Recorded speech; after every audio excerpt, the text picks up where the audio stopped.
Po Mariboru in okolici pa so danes ponosno zapeljali starodobniki. Najprej na reliju vozil veteranov, potem pa v Račah na ameriškem avtomobilskem spektaklu, kjer je bilo razstavljenih 200 avtomobilov in motorjev višjega cenovnega razreda. Nekateri so bili izdelani pred več kot 70 leti. Tam je bila Danica Ksela. Tako so se na prizorišče ponosno pripeljali trije mladi fantje. Letnik je 67, drugače pa vozilo od prijatelja, mi z bratom smo ga pa pomagala ustvariti. No. Je veliko dela za popravili s takšnim avtom? Mislim, to je bil kar prav faktor, tako da je bilo kar eno leto. No. Je pa danes vreden okrog 150 tisoč evrov.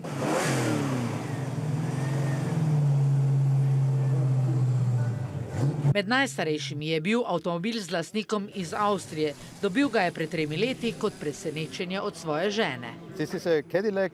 It's a year of 1954 and I have this for over 3 years and I like the car, a little bit cruising, nice event. Čeprav nekateri avtomobili izgledajo robustni, pa so presenetljivo zelo udobni. Moj je tukaj črni Buick LeSabre 1965 letnik in pa Pontiac Transam 1979.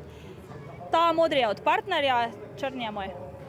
To kot da si doma na sedežni. Ja, ne? K lepim avtomobilom pa sodijo tudi lepa dekleta. Počutim se kot iz prejšnjih časov, posebno. Včasih bi si želeli, da bi lahko zavrteli čas nazaj, v bistvu v čas naših babic in detkov. Lijepe cure, lijepi dečki, sve je lijepo okolo, da.